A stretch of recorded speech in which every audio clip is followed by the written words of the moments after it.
Actually ఏం మాట్లాడదాం అనుకుంటున్నా అంటే నెగటివ్ ట్రోలింగ్. నెగటివ్ ట్రోలింగ్ అంటే మామూలుగా కాదు, చాలా గలీజ్గా అంటే గలీజ్గా అవుతుంది. దాట్ టు ప్రైజింగ్ విషయంలో నా ఆర్ట్ పీస్ ప్రైజింగ్ మరీ ఎక్కువ ఉందని చెప్పి ట్రోలింగ్ అవుతుంది అన్నట్టు. ఒకటి క్లారిఫై చేయబుద్ధి అవుతుంది మీకు. ఏంటంటే నార్మల్గా ఇప్పుడు ఏదైనా బ్రాండ్ తీసుకున్నారు మీరు, ఏదో ఒక brand, whatever it is, shoes or shirts or whatever, వాళ్ళు బ్రాండ్ అన్నాకనే ఆబ్వియస్లీ క్రేజీ రేట్లు పెడతారు వాళ్ళు. ఎందుకు?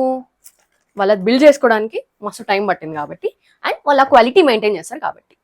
ఆ బ్రాండ్లో నిన్నేమన్నా అడుగుతారా, దీనికి ఎంత ప్రైస్ పెట్టాలి, దీనికి ఎంత ప్రైస్ పెట్టాలి, దీనికి ఎంత ఉంటే నువ్వు కొంటావు, దీనికి ఎంత ఉంటే నువ్వు కొనగలుగుతావు అని.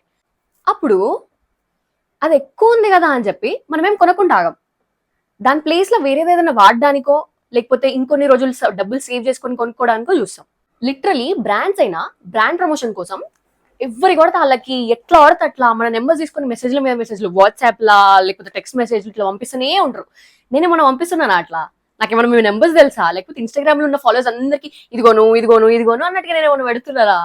ఎందుకంటే చిల్లర అయితే నాకు అర్థమవుతలేదు అసలు. అది నా క్వాలిటీకి, నా పేషెన్స్ కి, నా హార్డ్ వర్క్ కి నేను పెట్టుకుంటున్న ప్రైజ్.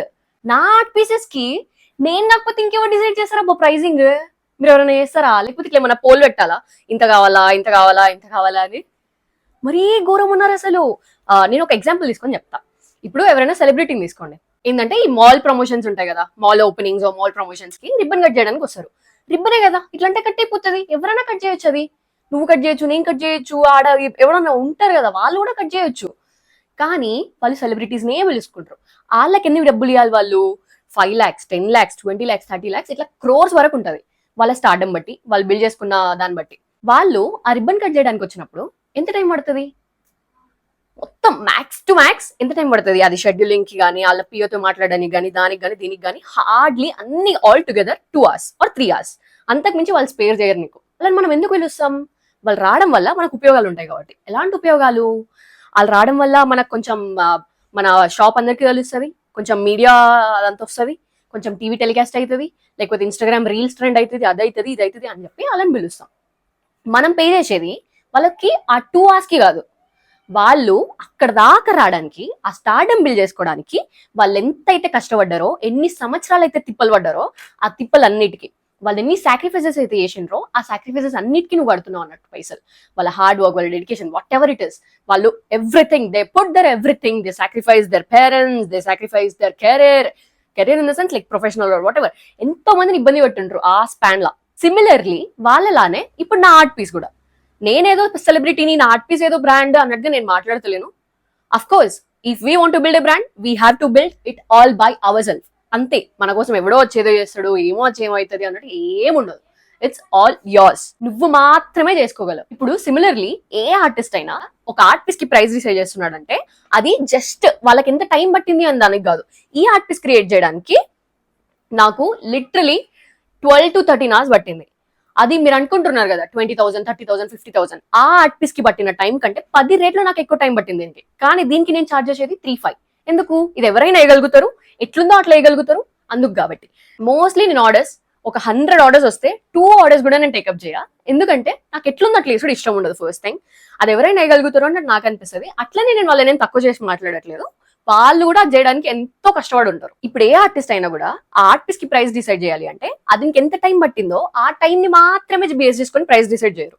వాళ్ళు ఆర్టిస్ట్ అవ్వడానికి ఎంత స్ట్రగుల్ అయినరో, ఎంత సాక్రిఫైసెస్ చేసినారో, ఎంత డెడికేటెడ్ గా వర్క్ చేసినారో, వాళ్ళ పేరెంట్స్ కి, వాళ్ళ సిబ్లింగ్స్ కి, వాళ్ళ కొలీగ్స్ కి, వాళ్ళ ఫ్రెండ్స్ కి, అందరి ముందు నుంచి ఎన్నెన్ని అవమానాలు పడ్డారో అవన్నిటికీ కలిపి వాళ్ళు ఒక ప్రైస్ డిసైడ్ చేసుకుంటారు. ఆ ప్రైస్ బట్టి నువ్వు కొనాలి అంటే నువ్వు రిచ్ అవనక్కర్లేదు.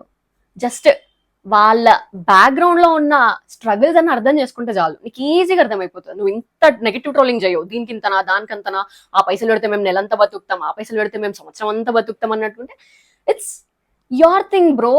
నేనేమి ఇట్లా కొను కొను కొను కొను అని అడగట్లేదు కదా. కొనేవాళ్ళు ఉన్నారు, కొనుక్కుంటున్నారు, చూసేవాళ్ళు ఉన్నారు, చూస్తున్నారు. Just ignore. ఇంకొకటి ఎంత చిల్లరంటే, అమ్మాయి కాబట్టి కొన్నారు బ్రో, అమ్మాయి ఏం పెట్టినా కొంటారు బ్రో. అమ్మాయి అయితే ఎందుకు కొంటారు నాకు అర్థం కాదు. అమ్మాయి అయితే కొనేస్తారా? అమ్మాయి ఏం పెట్టినా కొనేస్తారా? ఏమ్మా ఘోరం అసలు. దీన్ని కూడా ఒక ఎగ్జాంపుల్ తీసుకొని చెప్తా. హిస్టారికల్ ఆర్టిస్టులు తీసుకోండి. హిస్టారికల్ నాకు ఎక్కువ మంది తెలియదు, బట్ నాకు తెలిసినంత వరకు ఈ పాబ్లో పికాసో కానీ, లేకపోతే వ్యాన్ గో కానీ, ఈ హుస్సేన్ అని, బాపు గారు అని, వీళ్ళు చాలా మంది ఉన్నారు కదా, తెలుగుళ్ళు, whatever, foreigners, every one.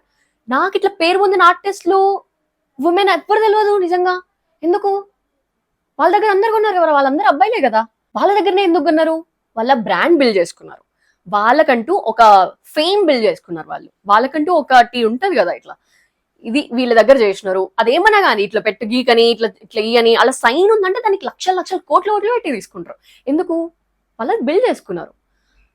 వాళ్ళు ఏమన్నా ఇదే కదా బ్రో, దీనికి ఎందుకు బ్రో ఇంత అన్నట్టుగా ఏం ఉండదు కదా. కొనుక్కోవాలంటే కొనుక్కుంటారు, కొనే వాళ్ళు ఉంటారు. ఇప్పుడు మీ భాషలో మీకు అర్థం కావాలంటే నీట్గా చెప్తాను నేను.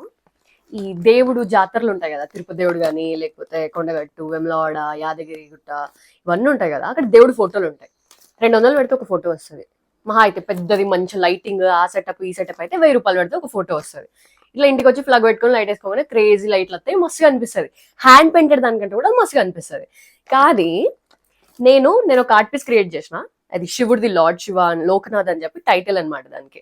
అది నార్మల్ అబ్స్ట్రాక్ట్ పెయింటింగ్ లాగా ఉంటుంది. దానికి నేను 3D లుక్ ఇచ్చిన, అది నా క్రియేటివిటీతో నేను ఒక 3D లుక్ ఇచ్చిన. ఎట్లా అంటే శివుడిది రుద్రాక్ష మాలలా ఉంటది, అది రుద్రాక్ష మాలలాగా ఆ శివుడి మెడలు వేసేసి మళ్ళీ ఇంకొకటి ఇక్కడ కంఠంకి పెట్టి కొంచెం శూలంకి అట్లా హైలైట్స్ ఇచ్చి అట్లా మొత్తం చేసిన. దాన్ని నేను మీరు ఏదైతే లైట్స్ పెట్టి కొనుక్కున్నారో దానికి 20 రేట్ల ప్రైస్ తో నేను అమ్మిన. వాళ్ళు ఎందుకు కొనుక్కున్నారు? వాళ్ళు ఏమైనా పిచ్చోళ్ళా? కాదు కదా. దానిలో ఆ క్రియేటివిటీ ఉంటుంది, ఆ ఆర్టిస్ట్ రియలిస్టిక్ టచ్ అనేది ఉంటుంది. సో అది వాళ్ళని ఈజీగా అట్రాక్ట్ చేస్తా అన్నట్టు. ఇంకొక విషయం మీకు తెలియని ఏం చెప్పాలనుకుంటున్నా అంటే, తెలుసు అనుకుంటా మ్యాథ్స్, బట్ నార్మల్గా నాకు పాయింట్అవుట్ చేయబుద్ది అయింది, చేస్తున్నా. ఏంటంటే ఈ చనిపోయిన ఆర్టిస్టులు ఉంటారు కదా, లైక్ ఇందాక చెప్పినట్టుగా హిస్టారికల్ ఆర్టిస్టులు, వాళ్ళు ఆల్రెడీ చనిపోయినారు, వాళ్ళ ఫ్యామిలీ ఆల్రెడీ రిచ్ అయిపోయి ఉంటది, వాళ్ళకి ఆల్రెడీ కోట్లు ఆస్తుంటుంటది. Still people crave to buy their own art pieces. Like వాళ్ళదే కొనుక్కోవాలి అన్నట్టుగా చాలా మైండ్ లో ఫిక్స్ అయిపోయి ఉంటారు. వాళ్ళు అంత గట్టిగా ముద్రేసుకొని పోయినరు అన్నట్టు, నా ఆర్ట్ పీస్ కి ఇంత వాల్యూ, నా ఆర్ట్ పీస్ కి ఇంత వాల్యూ. ఇది మీ ఇంట్లో పెట్టుకుంటే వచ్చినోడు పిచ్చోడు అయిపోతాడు, ఇది మీ ఆఫీస్ లో పెట్టుకుంటే వచ్చిన క్లయింట్స్ పిచ్చోళ్ళు అయిపోతారు అన్నట్టుగా అంత క్రేజీగా వాళ్ళు స్టార్డమ్ బిల్డ్ చేసుకొని వెళ్ళిపోతారు.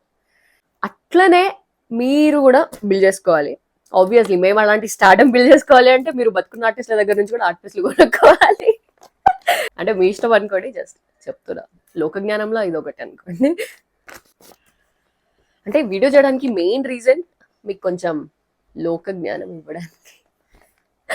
అంటే ఎక్కిరిస్తున్నట్టు అనిపించవచ్చు, but this is all needed. Yeah, నిజంగా నాకు ఏమనిపిస్తుంది అంటే, ఈ అన్లిమిటెడ్ డేటా వచ్చింది కదా, అన్లిమిటెడ్ డేటా వచ్చినప్పటి నుంచి నీ అమ్మ ఉన్న పనులని పక్కకు పడేసినావా, ప్యాషన్ పక్కకు పడేసినావా, వర్క్ పక్కకు పడేసినావా, ఫోన్ ఓపెన్ చేసినావా, యూట్యూబ్ లో షార్ట్స్, ఇన్స్టాగ్రామ్ లో రీల్స్ స్క్రోల్ చేసినావా లేదా? అంతే. అవన్నీ ఉండడం వల్లనే ఈ నెగిటివ్ ట్రోలింగ్ ఎక్కువ అవుతుంది. అసలు మనకి పెట్టడం, కమెంట్ పెట్టడం వల్ల ఏదైనా ఎక్స్ట్రా రూపాయి కట్ అవుతుందో, లేకపోతే ఎక్స్ట్రా ఏమైనా కట్ అవుతుందంటే పాజిటివ్ కమెంట్స్ పెట్టాం, నెగిటివ్ కమెంట్స్ కూడా పెట్టాం. ఈ పాజిటివ్ కమెంట్స్ వల్ల మాకు ఎంత పుషప్ వస్తుందో, నెగిటివ్ కమెంట్స్ వల్ల మాకు వచ్చినా రాకపోయినా మా ఫ్రెండ్స్ కి, మా ఫ్యామిలీకి చాలా వియర్డెస్ట్ ఎక్స్పీరియన్సెస్ ఉంటాయి. వాళ్ళు ఎంత డిస్టర్బ్ అవుతారో తెలియదు మీకు. ఈ ప్రైజింగ్ విషయం ఒకటే కాకుండా ఇంకా చాలా weirdest negative comments, like what ever it is, parents bond కానీ, సిబ్లింగ్స్ బాండ్ కానీ, ఫ్రెండ్స్ బాండ్స్ కానీ, ఇవన్నిటికి ఇష్టం వచ్చినట్టు ట్రోలింగ్ చేస్తున్నారబ్బా. మరీ అంత ఖాళీగా ఎందుకు ఉంటున్నారు మీరు? అసలు నాకు అర్థం అవుతలేదు. అమ్మో, అంటే మీరు ఇట్లా నెగిటివ్ ట్రోలింగ్ చేయడం వల్ల నేనేమన్నా ఎఫెక్ట్ అవుతున్నానా అంటే ఇట్స్ లైక్ జీరో. నేనేం ఎఫెక్ట్ అవుతలేను. లిటరలీ మీరు ట్రోలింగ్ చేసినప్పటి నుంచి నాకు మస్తు అంటే మస్తు ఫాలోవర్స్ వస్తున్నారు. బట్ ప్లీజ్ కొంచెం కింద అదేమన్నా నా పేజ్ ట్యాగ్ చేయొచ్చు కదా.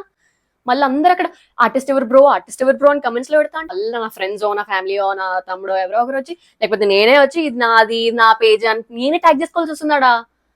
ట్యాగ్ చేయండి ప్లీజ్. అంటే ఆబ్వియస్లీ అకౌంట్లో క్రెడిట్ ఎట్లా చేయరు, కానీ కొంచెం ఇన్స్టాగ్రామ్లో క్రెడిట్స్ అని ఇవ్వచ్చు కదా ప్లీజ్. యాజ్ యూజువల్ ఇన్ని ఇయర్స్ గా నేను ఎప్పుడు అడగలేదు, ఎవరిని అడగలేదు ఫాలో చేయండి, సబ్స్క్రైబ్ చేయండి అని. ఇట్స్ ఆల్ యోర్, అంటే నీ ఫోన్, నీ కథ, నీది, నీ డేటా. నచ్చితే యూ క్యాన్. బై.